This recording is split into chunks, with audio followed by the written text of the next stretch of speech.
Hello everyone. Today we are going to start our new chapter, that is chapter number 1 from class 8th, new NCERT social science book. So, if you like our videos, please like, subscribe and share. We also have videos of other subjects. So, check them out. Now let's start our chapter.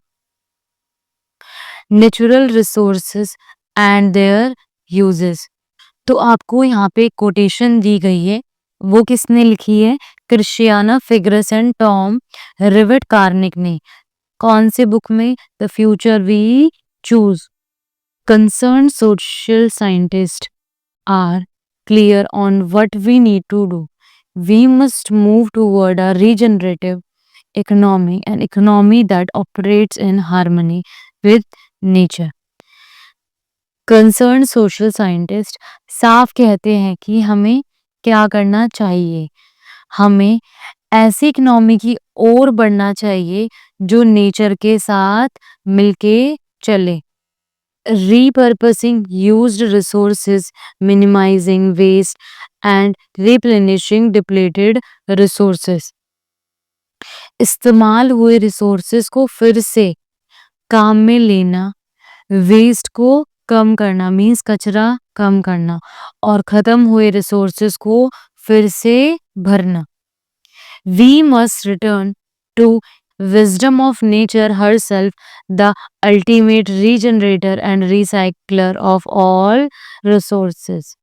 इसमें बोल रहे हैं हमें nature से सीखना होगा जो हर चीज को दोबारा इस्तेमाल करती है और फिर से उसको क्या करती है? नया बनाती है। तो यहाँ पे आपको कुछ क्वेश्चंस दिए गए हैं। द बिग क्वेश्चन, चलो उन्हें रीड करते हैं। First, how do we categorise natural resources? हम नेचुरल रिसोर्सेज को कैसे कैटेगराइज करते हैं? कैसे अलग अलग कैटेगरी में हम उनको डिस्ट्रीब्यूट करते हैं? Second, what is the connection between the distribution of natural resources and different aspects of life? इनके डिस्ट्रीब्यूशन से हमारी लाइफ में क्या इम्पैक्ट पड़ता है? क्या क्या असर पड़ता है? Third, what are the implications of unsustainable use over exploitation of natural resources? Natural resources को ज़्यादा यूज़ करने से या ओवर एक्सप्लॉयटेशन करने से उसके क्या-क्या नुकसान हैं? तो ये सब हम इस चैप्टर में रीड करेंगे। When does nature become a resource? One of the meaning of the word nature is the totality of life and non-life forms that are part of our environment but have not been created by humans. Nature का मतलब ये है कि जो हमारे आसपास की सभी लिविंग और नॉन लिविंग चीजें हैं, है ना, जो इंसानों ने नहीं बनाई हैं।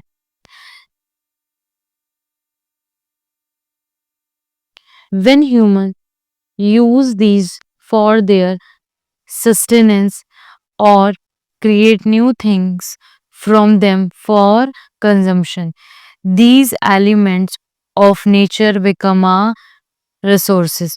जब इंसान इनका इस्तेमाल अपने काम या ज़रूरतों के लिए करता है तो ये चीज़ें रिसोर्सेज कहलाती हैं।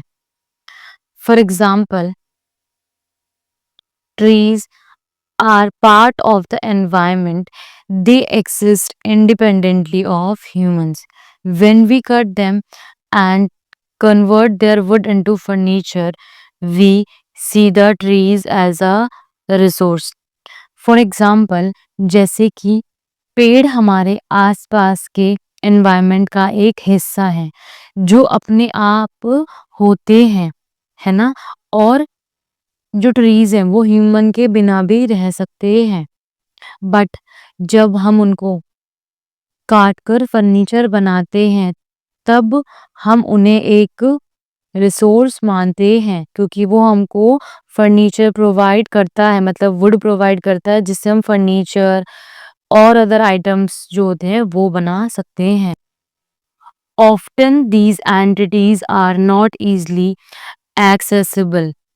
For example, there may be petroleum in places deep under the ocean that we do not have the technology to access, or the extraction cost may be too high, or it may be culturally unacceptable, like cutting trees in sacred groves. अक्सर ये चीज़ें आसानी से नहीं मिलती हैं। जैसे for example जैसे समुद्र के नीचे पेट्रोलियम हो सकता है, लेकिन हमारे पास उसे निकालने के लिए टेक्नोलॉजीज़ नहीं है, है ना? और या तो क्या होता है जो उनकी कॉस्ट होती है, एक्सट्रैक्शन कॉस्ट होती है वो बहुत ज़्यादा होती है, ठीक है? और कुछ चीज़ें हमारी परंपरा के खिलाफ भी होती हैं, जैसे पवित्र जगहों के पेड़ काटना। So far an entity to be called a resource, it should be a technological, accessible, and its exploitation should be economically feasible and culturally acceptable.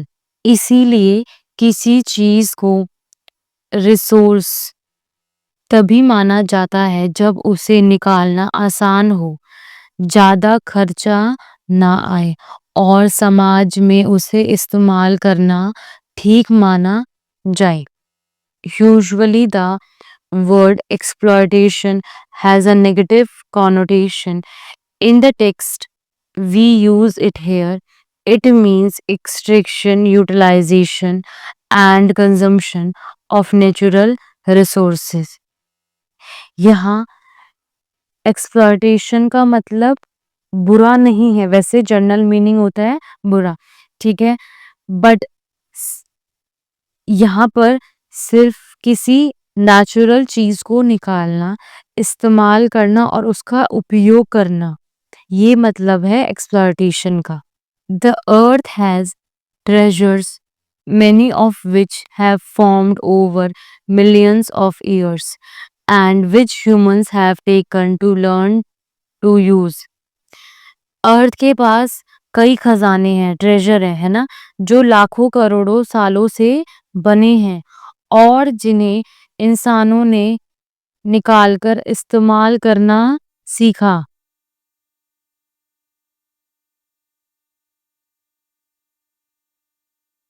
These include the most obvious one like water, air and soil, and not so obvious one l- like coal, petroleum, precious stones, metal, ores, timbers, etc.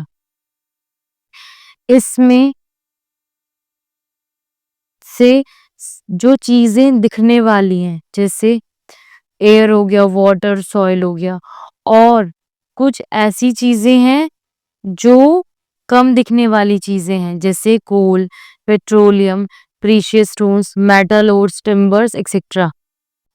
Don't miss out in many indigenous tradition of the world, nature is considered sacred.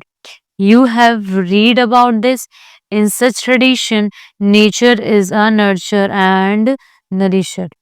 दुनिया की कई आदिवासी परंपराओं में प्रकृति को पवित्र माना जाता है। आपने यह पढ़ा है। इन पर इन परंपराओं में प्रकृति को पालन करने वाली और पोषण देने वाली माना जाता है। Do you know of practices that reflect this? क्या आप ऐसी कोई प्रथाएं जानते हैं जो इसे दिखाती हैं? Think about it. Take a pause, look at yourself and the thing around you. What is the origin of each of them? At some point, they all lead to nature, even the plastic button on your shirt. थोड़ा सा रुकिए और खुद को देखिए और आसपास भी देखिए। है ना? ये सब कहाँ से आया है? आखिर में ये सब प्रकृति से ही है। यहाँ तक आपकी शर्ट का प्लास्टिक का बटन भी नेचर से आया है। In short, we apply the term natural resources to materials and substances that occur in nature and are valuable to humans. Short में हम बोल सकते हैं नेचुरल रिसोर्सेज वो चीज़ें होती हैं जो प्रकृति से हमें मिलती हैं, नेचर से मिलती हैं और जो इंसानों के लिए काम आती हैं। Categories of natural resources. In science, we learn the usefulness of categorization and naming.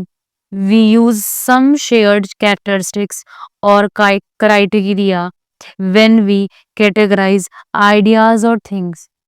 Science हमें चीज़ों को पहचानने और नाम देने का तरीका सिखाते हैं। हम इन्हें बांटने के लिए कुछ सिमिलर क्वालिटीज है ना, कुछ सिमिलर बातें देखते हैं। We name the categories so that we can refer to them with just one word और अ शॉर्ट फ्रेज। हम चीज़ों को नाम देते हैं ताकि हम उन्हें एक शब्द या छोटे वाक्य में बुला सकें। When these names and meanings are shared across groups of people, it helps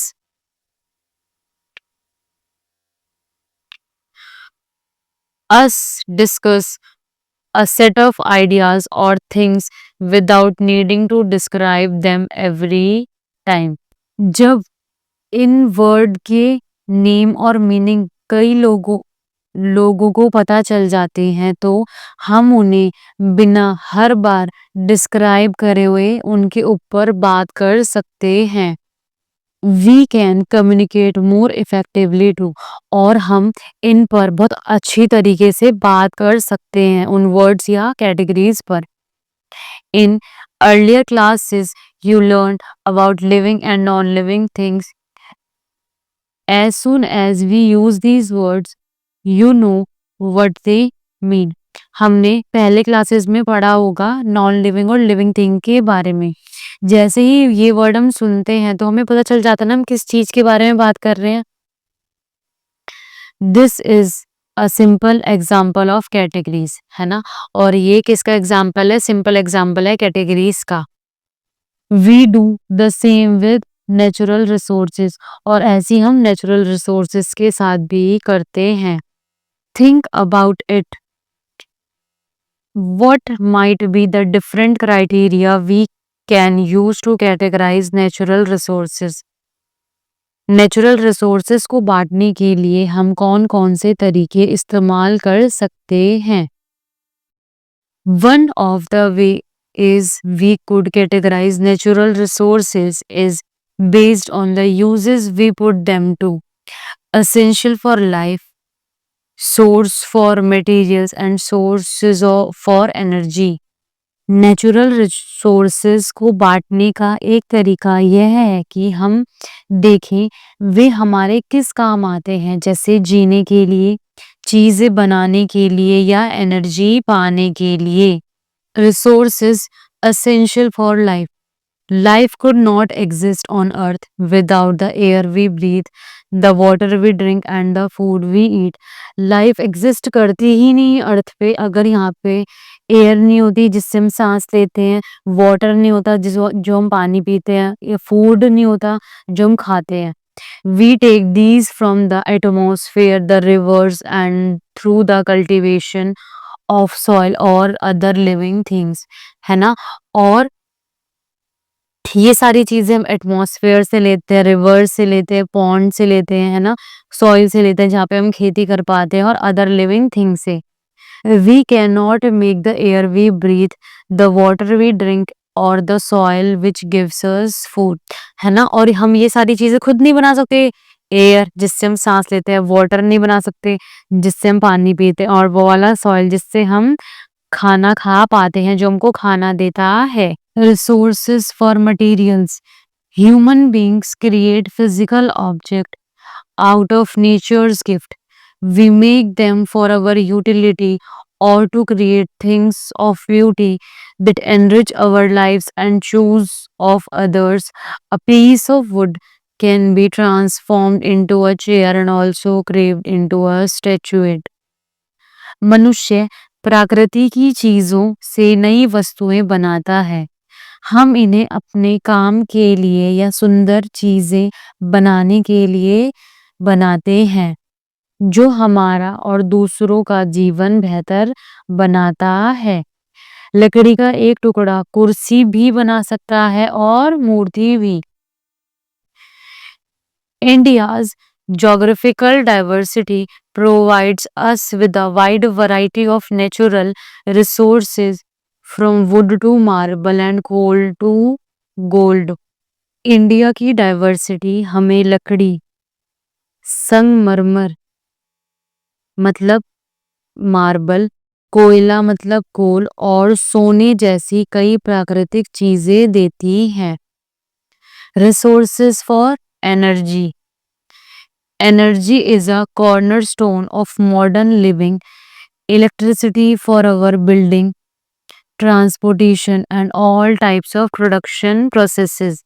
This energy can come from diverse natural sources: coal, water, petroleum, natural gases, sunlight, wind, etc. Energy modern life के लिए ज़रूरी है। Electricity हमारे घरों के लिए, transportation और all types of production process में काम आती है ना? और ये एनर्जी कहाँ से आती है? नेचुरल रिसोर्सेज से, जैसे कोयले से, वाटर से, पेट्रोलियम से, नेचुरल गैस से, सनलाइट से और विंड से ये हमको मिलती है। Renewable and non-renewable resources. A second way of categorizing natural resources could be based on whether they are renewable or not.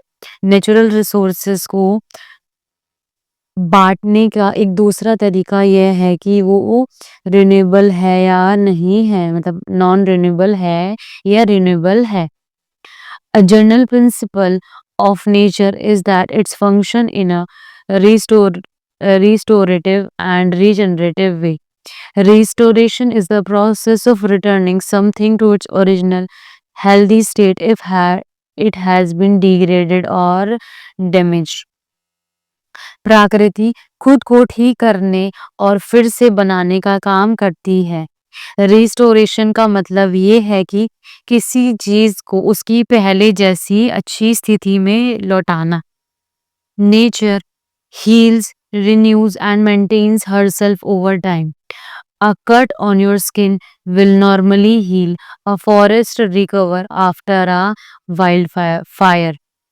प्रकृति समय समय के साथ खुद को ठीक करती है, फिर से नया बनाती है और संभाल कर रखती है।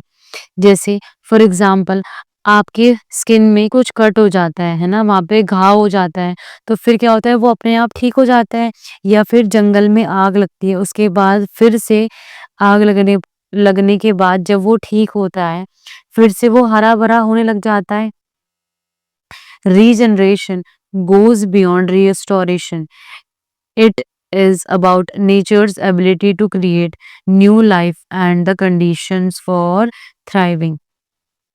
Regeneration का मतलब है नई जिंदगी, है ना, लाना, मतलब टू क्रिएट न्यू लाइफ और फिर उसको अच्छी स्थिति में रखना या रहना। We plant trees in areas that may have lost them on account of humans' intervention, like clearing forest for housing, planting the types of trees that were originally growing there restores the ecosystem. The trees provide food and shelter for birds, squirrels, and other creatures, enabling life to return. हम ऐसे इलाकों में पेड़ लगाते हैं जहाँ इंसानों ने जंगल काट दिया है या फिर जैसे जहाँ पे घर बनता है, ठीक है, हम वहाँ वैसे ही पेड़ लगाते हैं जो पहले उगते थे। इससे एनवायरनमेंट फिर से ठीक हो जाता है ना? पेड़, पक्षियों, गिलहरियों और दूसरे जानवरों को खाना और घर देता है, जिससे जीवन वहाँ पे फिर से लौट जाता है। Nature works in cycle where there is no waste. Take a forest. Let's say a tree falls in the forest. It decomposes with the bacteria, fungi, and insects feeding on it. The tree becomes part of the soil, enriching it. New trees and plants grow from seeds. Eventually, some will fall and the cycle starts again. है ना? जो nature है वो एक cycle में work करता है, एक चक्र में चलता है, ठीक है? और वहाँ पे कुछ भी वेस्ट नहीं जाता, ठीक है? फॉर एग्ज़ाम्पल लेते हैं, एक फॉरेस्ट है ना? वहाँ पे क्या होता है, एक पेड़ गिरता है, फिर क्या होता है वो सड़कर मिट्टी में मिल जाता है। जो वहाँ के बैक्टीरिया, फंगी, इंसेक्ट है ना, वो उसको खाते हैं, ठीक है? इससे क्या होता है मिट्टी उपजाऊ होती है और नए पौधे उगते हैं। फिर क्या होता है बाद में वो वाला पेड़ दोबारा मतलब कोई दूसरा पेड़ गिर जाता है और फिर ये साइकिल फिर से चलता है। They these are example of nature principle of restoration and regeneration in practice। ये एग्जाम्पल है नेचर प्रिंसिपल का, किसका? रिस्टोरेशन और रीजनरेशन का। रिस्टोरेशन मतलब क्या होता है जो खराब हो गया है उसको फिर से ठीक करना, और रीजनरेशन मतलब नया जीवन पैदा करना, है ना? नई चीजों को पैदा करना और जीवन को फिर से आगे बढ़ाना। Renewable resources. Renewable resources exhibit these characteristics over time. Most of India's has abundant sunshine. In the natural course, rivers are fed regularly by rain and melting glaciers. Forests renew themselves. Soil replenishes itself through natural processes, and so on. Renewable resources समय के साथ खुद को फिर से बना लेते हैं। भारत में ज्यादातर जगह धूप मिलती है, खूब धूप मिलती है। नदियां बारिश और ग्लेशियर पिघलने से भरी रहती हैं। जंगल अपने आप फिर से उग आते हैं। मिट्टी भी प्राकृतिक तरीके से उपजाऊ हो जाती है। Solar energy, wind energy, energy from flowing water, timber from forest are renewable resources as long as we are able to manage them in a sustainable manner। सूरज की रोशनी, हवा, बहता पानी और जंगल की लकड़ी रिन्यूएबल रिसोर्सेज हैं अगर हम इन्हें सही तरीके से संभाल कर इस्तेमाल करें। However, for them to remain renewable, there is a condition। इन सबको रिन्यूएबल रहने के लिए कुछ कंडीशंस हैं। The natural rhythm of restoration and regeneration must not be disturbed। If we harvest timber faster than the forest can grow trees, we will eventually deplete the forest। प्रकृति के ठीक होने और नए जीवन बनाने के तरीके को नहीं बिगाड़ना चाहिए। अगर हम पेड़ उगाने से ज्यादा तेजी से काटेंगे तो जंगल खत्म हो जाएगा। Scientists have shown that through irresponsible human action, many of nature's cycles have been disturbed। A combination of several factors interacting, fossils, fuel driven industrialization, and cutting down of forest for agriculture and other purposes are two of them। Scientist का कहना है कि इंसानों की लापरवाही से प्रकृति के कई साइकिल बिगड़ गए हैं। इसके दो बड़े कारण हैं, फैक्ट्री में फ्यूल बर्न करना और खेती या दूसरे कामों के लिए जंगल को काटना। Has lead to raising temperature that we are experiencing on account of this. The glaciers in some places in the Himalayas are melting at a rate faster than precipitation can replace them. This has implications on water security for the populations living in the plains dependent on water tower. इससे क्या हो रहा है? इससे तापमान बढ़ रहा है, टेम्परेचर बढ़ रहा है, जो हम महसूस कर रहे हैं। हिमालय के कई हिस्सों में ग्लेशियर इतनी तेजी से पिघल रहे हैं कि बारिश भी उन्हें पूरा नहीं कर पा रही है। इसका असर उन लोगों पर पड़ेगा जो प्लेन्स में रहते हैं और इन वाटर रिसोर्सेस पर निर्भर हैं, डिपेंड हैं। Don't miss out.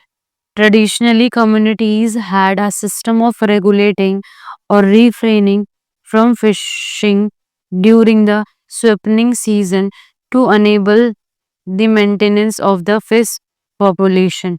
पहले लोग, है ना, एक स्वेपनिंग सीजन होता था, मतलब ब्रीडिंग सी वाला सीजन होता था। उस समय मछली पकड़ने से लोग मना करते थे, है ना, बचते थे, ताकि मछलियों की जो संख्या है ना, उनकी जो पॉपुलेशन है वो बढ़ सके।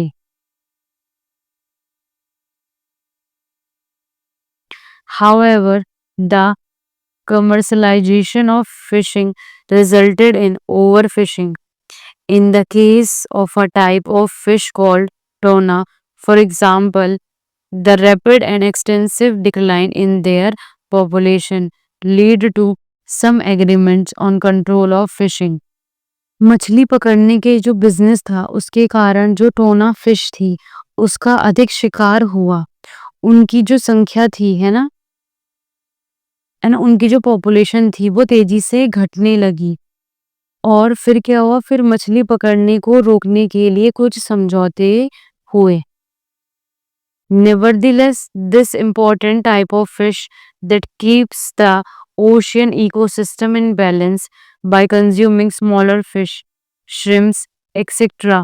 is on a decline. फिर भी एक खास मछली जो छोटे मछलियों और श्रिम्प्स का मतलब जो छोटे कीड़े मकोड़े होते हैं उनको खाकर समुद्र के इकोसिस्टम का बैलेंस बनाए रखती है। अब उनकी क्या हो रही है? पॉपुलेशन घट रही है ना। क्या do you know of other traditional practices that help the ecosystem to stay in balance? क्या आप ऐसी ट्रेडिशनल प्रैक्टिसेस को जानते हैं जो एनवायरनमेंट की इकोसिस्टम को बैलेंस बनाए रखते हैं? We need industries to produce the goods we consume. The process also create waste that are frequently discharged into rivers and other water bodies. हमें जो भी चीज चाहिए, है ना, उनके लिए किस चीज की जरूरत होती है? इंडस्ट्रीज की जरूरत होती है। और इंडस्ट्रीज में जो भी काम होता है उसमें क्या होता है? उसमें वेस्ट तो निकलता ही है ना। और जो कहाँ जाता है? नदियों में जाता है या दूसरी वाटर बॉडीज में जाता है। ठीक है। और often these waste cannot decay to become the food of some life form. और ये जो क्या बोलते हैं वेस्ट होता है ना, ये क्या होता है? ये सड़ता नहीं है ना, और ना ही ये किसी लिविंग थिंग के लायक होता है ताकि वो उसे खा ले। Instead, it leads to a disturbance in nature cycle of restoration and regeneration, leading to a situation where the river becomes poisonous and cannot support life. इससे क्या होता है? ये नेचर साइकिल के काम करने के तरीके को बिगाड़ देती है ना। और क्या होता है इसमें? नदी क्या होती है? जहरीली हो जाती है, पॉइजनस होती है, और वहां पे कोई भी, है ना, जो वाटर एनिमल्स होते हैं, है ना, जो सी क्रिएचर्स होते हैं, वो वहां पे नहीं रह पाते। Let's explore identify human action in your surrounding that result in nature losing her ability to restore and regenerate. इसमें बोला गया है अपने आसपास ऐसी एक्शंस देखो ह्यूमन के जो इंसान करते हैं जिससे नेचर खुद को ठीक नहीं कर पाता। What types of intervention can be undertaken to restore nature cycle, है ना? और नेचर का जो साइकिल है ना,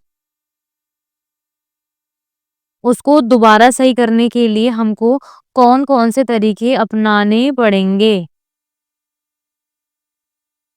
तो ये आप खुद कर लीजिए। नीचे पढ़ते हैं, don't miss out. Ecosystem functions and ecosystem services. Nature has some inherent ways of working. For example, trees naturally produce oxygen. When these natural processes benefit human, we call them as ecosystem service. Nature के काम करने के तरीके अपने होते हैं, जैसे पेड़ हमको ऑक्सीजन देता है ना? खुद ही वो नेचुरली प्रोड्यूस करता है और हमको ऑक्सीजन देता है। तो जब ये नेचुरल प्रोसेस ह्यूमंस को बेनिफिट करता है तो उसको बोलते हैं ecosystem services. We can think of it like this. A forest naturally filters water, prevents soil erosion, and provides habitat for animals. These are ecosystems function. When we benefit from clean water, protected farmland, and pollinated crops, because of that forest, we are receiving ecosystem services from nature. हम इसे ऐसे समझ सकते हैं जैसे जंगल अपने आप पानी को साफ करता है, मिट्टी को बहने से बचाता है और जानवरों को रहने की जगह देता है। ये नेचर के काम है ना? किसके काम है? नेचर के काम है ना? इकोसिस्टम के ये फंक्शन है। जब हमें उस जंगल की वजह से साफ पानी, अच्छी खेती और पॉलिनेटेड क्रॉप्स मिल रहे हैं, तो हम नेचर से इकोसिस्टम सर्विसेज पा रहे हैं। A mature tree produces about 275 liters of oxygen per day. This varies a little depending on the type of tree. एक जो मेच्योर ट्री, एक बड़ा ट्री है, वो क्या करता है, कितना 275 लीटर ऑफ ऑक्सीजन प्रोड्यूस करता है पर डे, हर डे, है ना? और ये उस पे भी डिपेंड करता है कि वो कौन सा टाइप ऑफ ट्री है। A human being needs about 350 liters of oxygen every day. और ह्यूमंस को कितना चाहिए होता है? 350 लीटर्स ऑफ ऑक्सीजन चाहिए होता है हर दिन। This can change based on the type of activity that an individual engages in, their height and weight and so on. ठीक है? और ये उस इंसान पे ह्यूमन बीइंग पे भी डिपेंड करता है कि वो कैसी एक्टिविटी कर रहा है और कितनी उसकी हाइट है, कितना उनका वेट है। Let's explore. Take up a small research study to assess the type of renewable resources in your region. You may discuss with your teacher the geographical area of your study and source to assess information that you may need. What has been changed in their status over time. Make a small report that identifies the reason for the change and what may be done. क्या करना है, आपको एक छोटी-सी research करनी है, उसमें आपको करना है जो आपके आस-पास का एरिया है वहाँ पे जो रिन्यूएबल रिसोर्सेज़ हैं उनके बारे में पता करना है ना?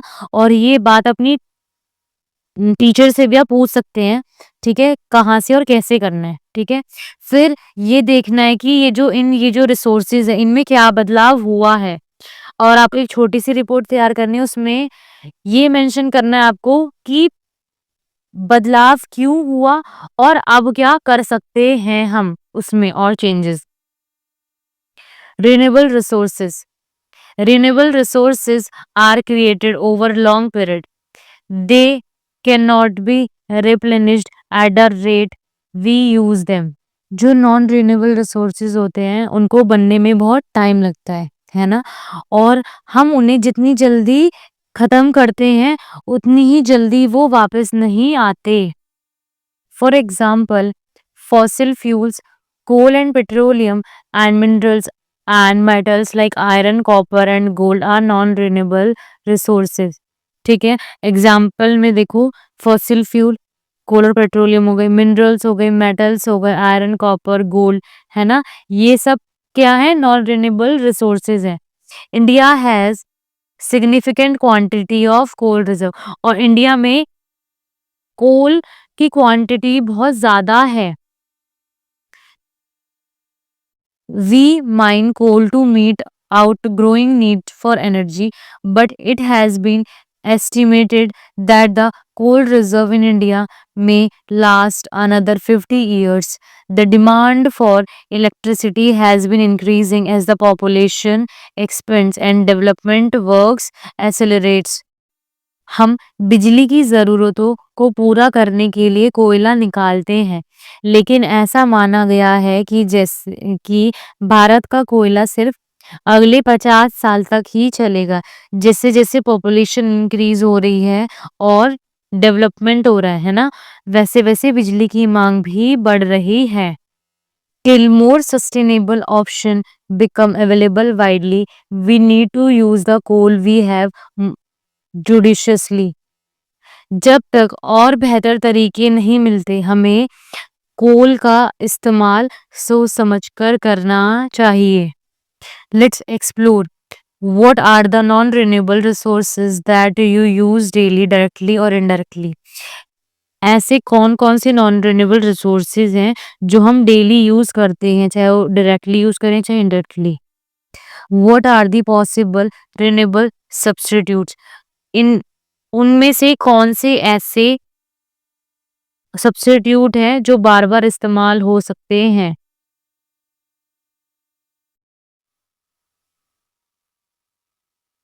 What are some of the steps we take to transition to renewable? हम उन अच्छे अल्टरनेट या ऑप्शन जो है जैसे सब्स्टिट्यूट है, उनको अपनाने के लिए क्या कर सकते हैं? क्या स्टेप्स ले सकते हैं? वो बताना है। तो यहाँ पे आपका पार्ट 1 ऑफ चैप्टर 1 कंप्लीट होता है। So thank you for watching this video.